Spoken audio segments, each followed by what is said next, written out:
ये है ना, वो साथ में जरूर जाएंगे, उनके आधार पर तुम्हारा निर्णय होगा। जैसे जज के सामने खड़े हो जाते हैं, पेशी होती है, तो तुम्हारे भाई क्या किया है उसके आधार पर फैसला होता है। ऐसी तुम्हारी फाइल ऊपर लगी हुई है, पूरा एकदम लिखा जा रहा है, एक एक पल की रिपोर्ट ऊपर तुम्हारी लिखी जा रही है कि क्या किया क्या नहीं किया।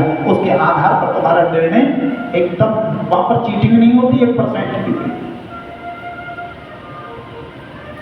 इसलिए क्या 8वीं भक्ति में बताया कि भैया जितना लाभ हो जाए उसी में संतोष रखें, ज्यादा की इच्छा करें नहीं करें। क्यों? ज्यादा की इच्छा करेगा तो पाप करेगा। ध्यान से सुनना, जितनी मन की ज्यादा इच्छाएं उतना ही पाप, और जितना मिल जाए उसी में संतोष का ठीक है, फिर पाप से मुक्त है। क्यों? क्योंकि ज्यादा इच्छा होगी तो धन चाहिए, और धन ज्यादा लाने के लिए पाप करना पड़ेगा, झूठ बोलना पड़ेगा, चोरी कुछ भी करे, है दूसरे के साथ में दगा करे, ये करे, केवल अपने शरीर के सुख के लिए दूसरे के शरीर को कष्ट देना, इससे बड़ा कोई संसार में पाप नहीं है। ध्यान रखना इस बात के लिए। जितना मिल जाए उसी में संतोष रखे। कहा ठीक है प्रभु, जैसी तेरी इच्छा। कब तेरी इच्छा नहीं है? अच्छा, कभी कभी एक बात और होती है, कोई अच्छा काम करते हैं तो हम क्या कहते हैं, हमने किया, और बुरा हो गया, कब भगवान की इच्छा है। हाँ बताइए, इसका मतलब बुरा भगवान करता है। भैंसिया मर गई, भगवान की इच्छा है। अच्छा दूध दे रही है, हाँ हम लाए थे, अच्छी थी, देख करके लाए थे, अच्छा। अरे भैया, एक व्यक्ति था और उससे गैया मर गई। ध्यान से सुनना, गैया मर गई, ब्राह्मणों से पूछा कि अब क्या करूं? क्या भैया इसकी पूंछ को लेकर के और पृथ्वी पर भ्रमण कर, तीर्थों की यात्रा कर, और उसके बाद में फिर तुम्हारा कल्याण हो जाएगा। इस गैया की पूंछ को गंगा जी में छोड़ देना। का ठीक। हाथ में गैया की पूंछ को लेकर के रोता हुआ जा रहा था। का पूरे संसार की तीर्थन की यात्रा, फिर पैदल का रास्ता था। अब रास्ते में एक संत भगवान मिल जाते हैं। कौन मिल गए? संत भगवान मिल गए। संत भगवान ने पूछ लिया क्यों रो रहा है? कहा महाराज क्या बताऊं, भगवान ने मेरे हाथ से गैया मरवा दी। क्या बोला? भगवान ने मेरे हाथों से गैया को मरवा डाला। बताइए, संत भगवान ने कहा कि भगवान, हाँ भगवान ने मरवाया। कहा ठीक है कोई बात नहीं, हम संत हैं और तेरा कल्याण हो जाएगा। तू ऐसा कर, ये पूछ मुझे दे दे और एक भंडारा कर जिसमें सभी संत ब्राह्मणों को भोजन करा, तेरा कल्याण हो जाएगा और तू इस पाप से मुक्त हो जाएगा। अब उसने भंडारा कराया, कई महीने तक भंडारा चलता रहा। एक दिन वही संत आ गए जिनको गैया की पूंछ दी थी। तो संत भगवान ने आवाज लगाई, अरे बड़ा अच्छा भंडारा है, ये किसने किया? तो उसने हाथ खड़ा कर दिया, महाराज मैंने किया। अब जैसे हाथ खड़ा किया, संत भगवान ने कहा कि ये ले गैया की पूंछ, जब भंडारा तूने किया है तो गैया को भी तूने ही मारा है। गैया मर गई तो भगवान ने मरवा दिया, भंडारा कर रहा हूं तो मैं। वाह! अरे भैया ठीक है, कुछ हो गया तो भगवान से प्रार्थना करें कि इस अनजाने में अगर कोई हुआ, जानबूझ करके किया हुआ, अनजाने में किया हुआ पाप गलती होती है, गलती के लिए क्षमा है, लेकिन जानबूझ करके किया हुआ पाप अपराध होता है, और अपराध के लिए क्षमा नहीं, दंड का प्रावधान है। ध्यान से सुनना इसका।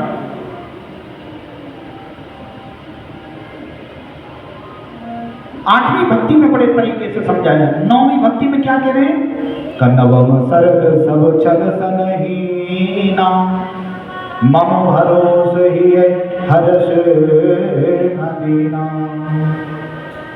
नौवीं भक्ति में भगवान कह रहे हैं कि मां, मेरी नौवीं भक्ति सबसे श्रेष्ठ भक्ति है और सबसे सरल भक्ति है।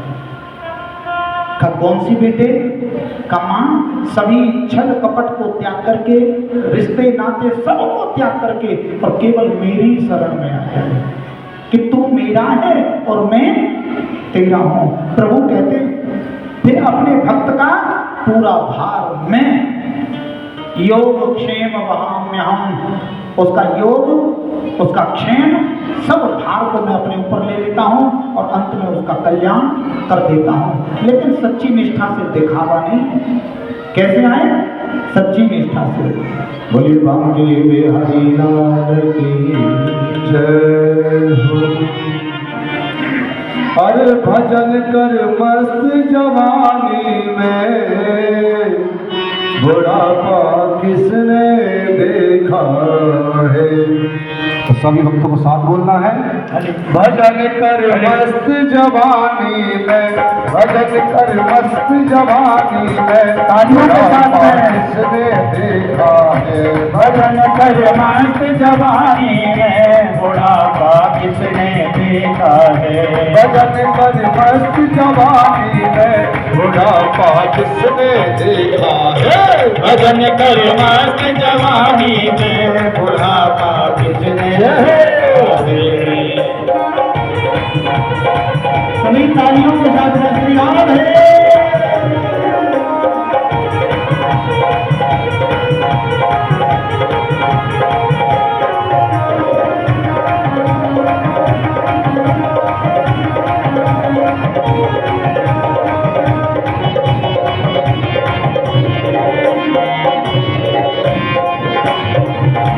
आँख से अंधे हो जाओगे, आँख से अंधे हो जाओगे, आँख से अंधे हो जाओगे, आँख से अंधे हो जाओगे। दरस तुम कर नहीं पाओगे, दरस तुम कर नहीं पाओगे, दरस तुम कर नहीं पाओगे। देखिए कितने आनंद की बात है। भजन में क्या बता रहे हैं? बुढ़ापे में दिखना कम हो जाएगा, भगवान के दर्शन भी आपको नहीं होंगे, जाला सा बन जाएगा है। पर जवानी में भगवान का भजन करो, शरीर से स्वस्थ हो। आँख से अंधे हो जाओगे, आँख से अंधे हो जाओगे, दरस तुम कर नहीं पाओगे, दरस तुम कर नहीं पाओगे। दरस कर, दरस कर, दरस कर मस्त जवानी में, दरस कर मस्त जवानी में, बुढ़ापा किसने देखा है। भजन कर मस्त जवानी में, बुढ़ापा किसने देखा है।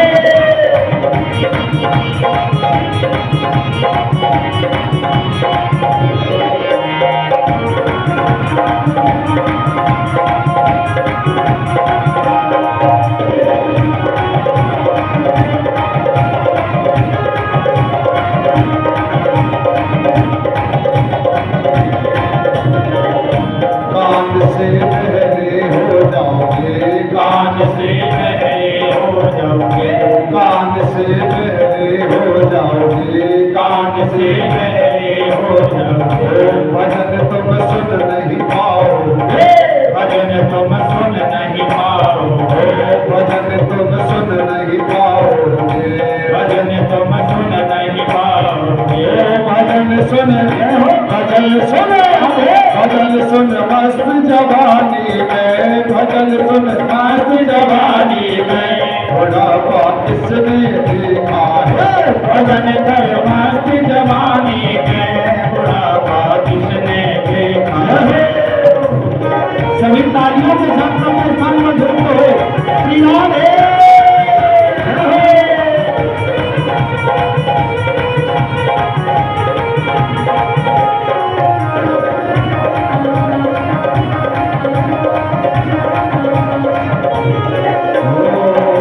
हाथ से लूले हो जाओगे, हाथ से लूले हो जाओगे, हाथ से लूले हो जाओगे, हाथ से लूले हो जाओगे।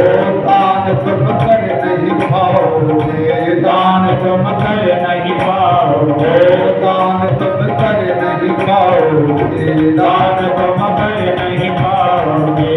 दान कर, दान कर, दान कर मस्त जवानी में, दान कर मस्त जवानी में, बुढ़ापा किसने देखा है। भजन कर मस्त जवानी में, भजन कर मस्त जवानी में बुढ़ापा किसने देखा है। भजन कर मस्त जवानी में बुढ़ापा किसने देखा है।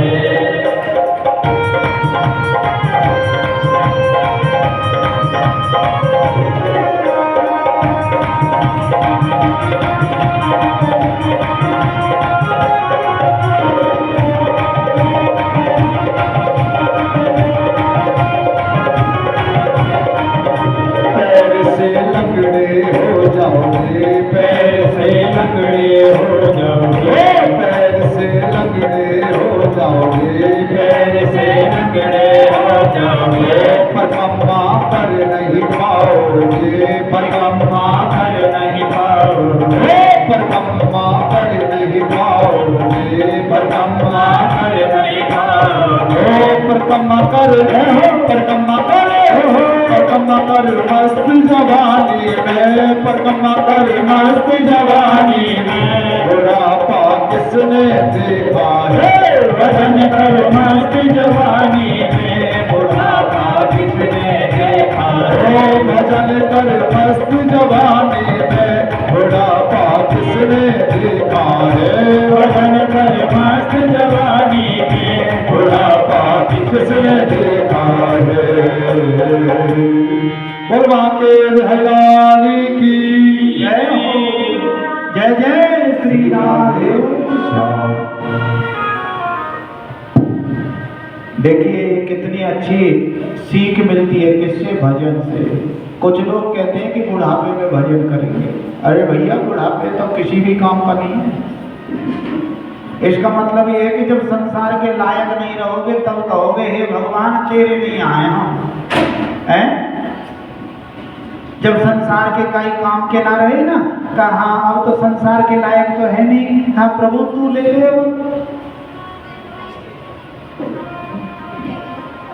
योग और भोग दोनों जवानी में प्रारंभ होते हैं। ध्यान से सुनना इस बात के लिए। योग और भोग दोनों कहां से? जवानी से। आजकल हम अपने बच्चों को क्या शिक्षा दे रहे हैं? कब पैसे कमाने की मशीन बनाने का प्रयास कर रहे हैं। जो पढ़ाई पढ़ा रहे हैं ना, वो किसकी का धन ज्यादा से ज्यादा कमाए, इस शरीर को ज्यादा से ज्यादा सुख दो, और इस शरीर को जितना सुख दोगे ना, ये अंत में उतना ही दुख देगा तुम्हें।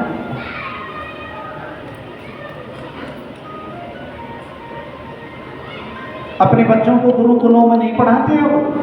क्यों नहीं पढ़ाते? क्योंकि गुरुकुल में जाएगा संस्कार तो सीखेगा, लेकिन पैसे कहां से आएंगे? हैं? पैसा चाहिए ज्यादा से ज्यादा। क्या पैसा खाएगा? कने खाएंगे तो रोटी पर देख करके अच्छा लगता है, पैसे हैं। और किसके लिए जी रहा है? शरीर की अपनी एक देखिए जीवन की क्या जीवन शैली कैसी बन गई। लोग जितनी जरूरत है उसके लिए नहीं जी रहे, स्टेटस के लिए जी रहे। ये स्टेटस नाम का शब्द जन कहां से आ गया? कब पड़ोसी ने ऐसा विवाह किया है ना, तो हमें भी उसकी तरह ऐसा करना ही। हाँ, रिश्तेदारी में ये देखते, रिश्तेदारी में सबसे अच्छा ब्याह किसने किया अपनी छोरी का, उससे ज्यादा अच्छा करेंगे। फिर उससे मिलेगा क्या? कुछ नहीं मिलेगा। तो फिर क्यों? हाँ बस स्टेटस की बात है, प्रेस्टीज। और भगवान के यहाँ कितना स्टेटस बना रहे हो? बैंक में तो पूरा बैलेंस भरा हुआ है, लेकिन भगवान के यहाँ का बैलेंस का जीरो।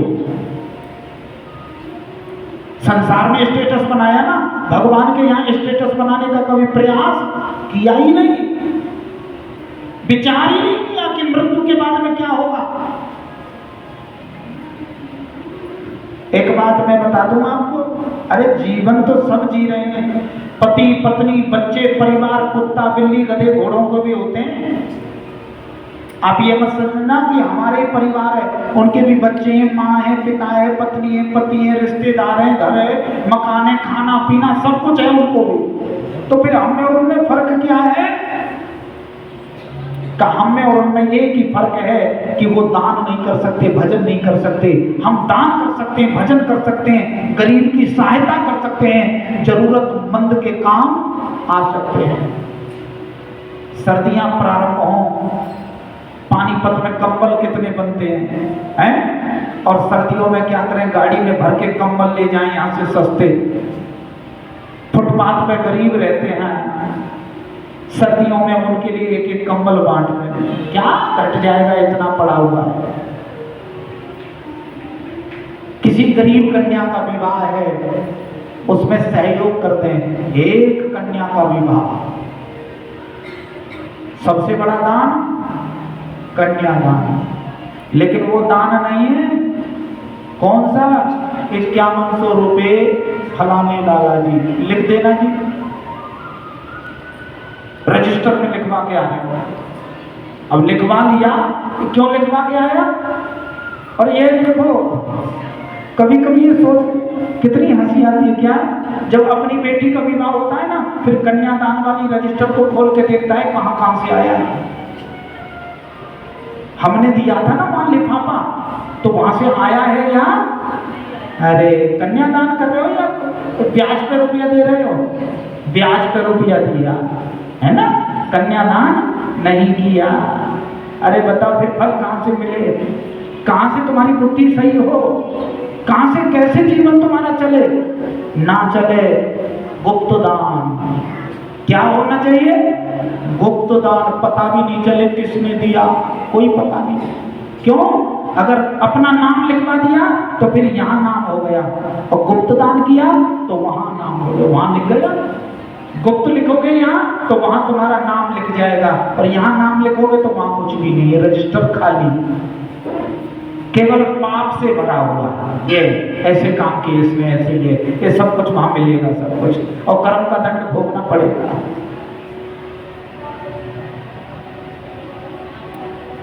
तो भगवान कह रहे हैं कि मां, नव में तेजिन एको होई, नार पुरुष सचराचर कोई। 9 भक्ति बताई ना अभी। कपिल देव भगवान कह रहे हैं माता देवहूति से कि मां, इन 9 भक्तियों में से एक भी भक्ति किसी के जीवन में आ जाए तो उसका कल्याण में कर देता हूं। एक ही भक्ति आ जाए, 9 की जरूरत नहीं है, एक। और इन 9 भक्तियों में से भी सबसे श्रेष्ठ भक्ति कौन सी है? का 3 भक्तियां हैं, ध्यान से सुनना इस बात को भी। का कौन सी? का श्रवण, कीर्तन और मनन। 9 भक्ति बताई ना। 9 भक्तियों में से भी श्रेष्ठ भक्ति, कितनी श्रेष्ठ भक्तियां हैं? 3 भक्ति हैं श्रेष्ठ। कौन सी? श्रवण, कीर्तन और मनन। मतलब का भगवान की कथाएं सुने, भगवान की लीलाओं को सुने, इसे कहते श्रवण। अभी भजन में आया था ना,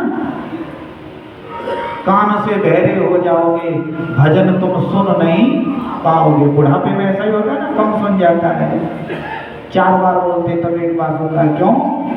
मशीन ही तो है ये। मशीन जब पुरानी हो जाती है, जंग लग जाता है, पुर्जे काम करना बंद कर देते हैं। परमात्मा से मिलने का साधन है। रामायण में तुलसीदास जी ने लिखा, साधन धाम मोक्ष कर द्वारा, मोक्ष के दरवाजे तक पहुंचाने का साधन है। क्या साधन? माने सवारी, क्या शरीर।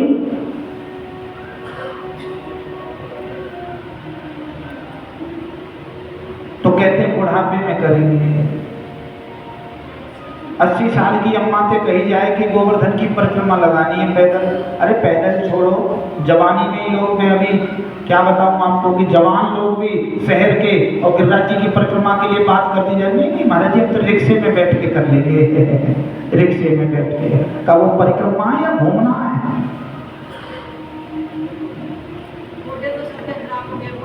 जवानी में देखो, जवानी में भी लोग ये कहते हैं कि रिक्शे में बैठ करके चलो, बुढ़ापे में बुजुर्ग व्यक्ति रिक्शे में करे तो ठीक है, कोई दिक्कत नहीं। लेकिन जवान बच्चे 20, 30, 40 तक की उम्र के बच्चे कहें कि हम तो उसमें रिक्शे में बैठ करके करेंगे परिक्रमा। भैया रिक्शे में परिक्रमा करना और पैदल परिक्रमा करना, इनका फल मैं बताऊं क्या है? एक तो होता है मिठाई को खाना, एक केवल महक सूंघना है। तो महक को सूंघने से पेट भरने वाला, और तो मिठाई को खा करके पता चलेगा कितना आनंद है। अब रिक्शे में परिक्रमा कर रहे हो तो समझो मैं सूंघ रहे हो हैं? अब पैदल कर रहे हो, हाँ तो भाई अच्छा नहीं तो पैदल कर रहे हैं। ऐसी बात नहीं है कि पैदल नहीं करते। करनाल से कितने लोग आते हैं, मुझे फोन करते हैं। मैं अभी भी मैं बता रहा था चित्तौड़गढ़ के आए थे, और करनाल से भी अभी उनको परिक्रमा कराना घुमाना। तो ऐसी बात नहीं कि हमारा आत्मविश्वास खत्म हो गया है। ये जरूरी थोड़ी है कि एक बार में 21 किलोमीटर की करो, चार कोस की अलग है और 3 कोस की अलग परिक्रमा है। एक बार में 3 कोस की कर लो, फिर घर आ जाओ, फिर कभी जाओ, फिर 4 कोस की कर लो, हो गई परिक्रमा। ये थोड़ी एक साथ में लगा दिया। लेकिन भाव याद रखना। तो मेरे कहने का मतलब ये है कि कुछ अपने बच्चों में संस्कार देना चाहिए, बच्चों को परमात्मा के प्रति अग्रसर करना चाहिए। अब बंसल परिवार देखो, बताते हैं सतपाल जी कि उनके पिताजी भी भागवत कराते थे। तो परिवार में बुजुर्गों के द्वारा ही चलता हुआ आ रहा है। ये देखो आनंद की बात है। उन्होंने अपने पिताजी को देखा। बच्चे जो छोटे बच्चे होते हैं ना, वो समझाने से नहीं समझते, देखने से समझते हैं। ध्यान से सुनना इस बात के लिए। बच्चे तुम्हारे समझाने से नहीं समझेंगे कि तुम सोचो कि उनको बिठा करके समझाएं, कुछ समझ में नहीं आएगा। वो देखेंगे जो वो करेंगे।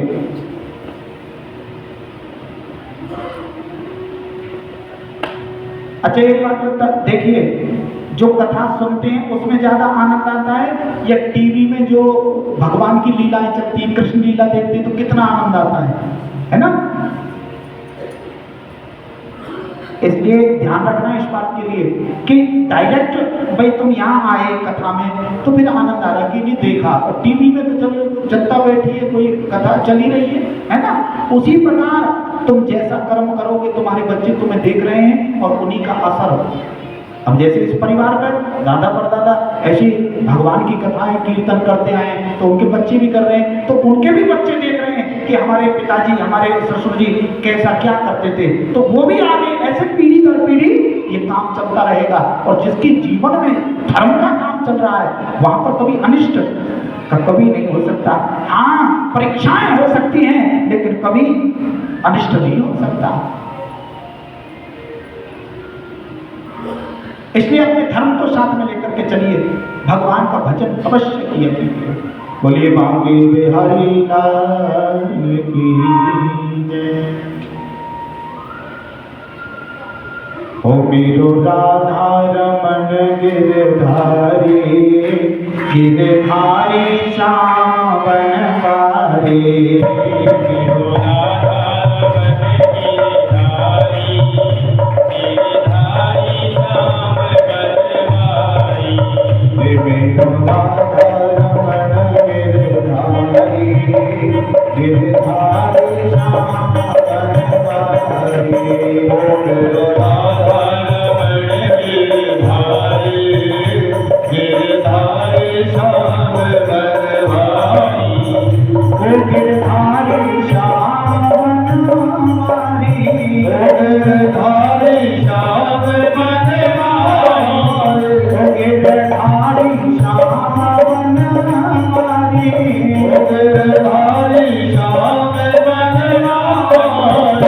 मेरो राधा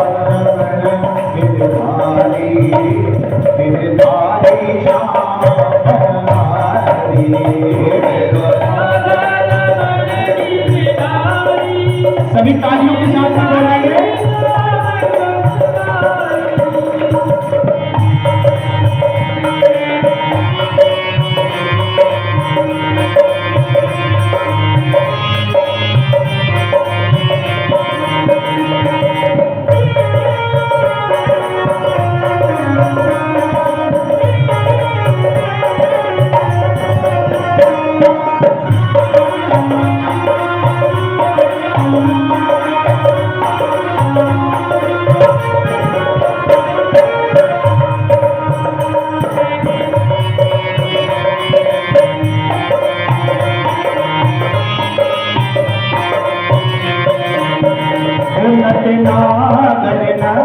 चैन रसिया नटनागर धवल चैन रसिया नटे नागर नवल चैन रसिया नटनागर धवल चैन रसिया प्यार मोहन मेरो है मन वसिया प्यार मोहन मेरो है मन बसिया प्यार मोहन मेरो है मन वसिया प्यार मोहन मेरो है मन बसिया यकी लट लट के घुंघराले लट लट के घुघराले तेरे द्वारी श्याम मन भारी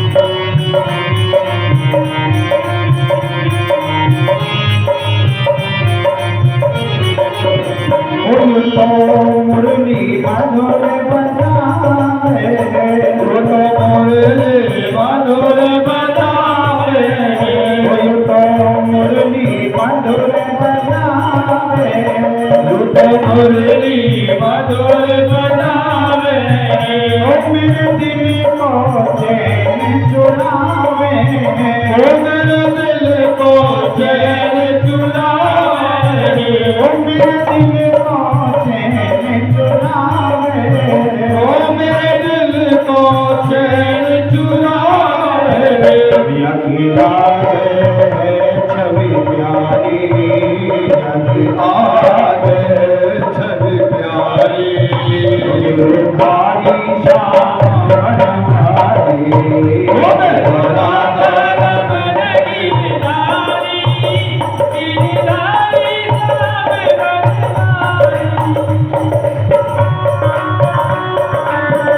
सभी तालियों के साथ में प्लेटफॉर्म पर झूठ हो।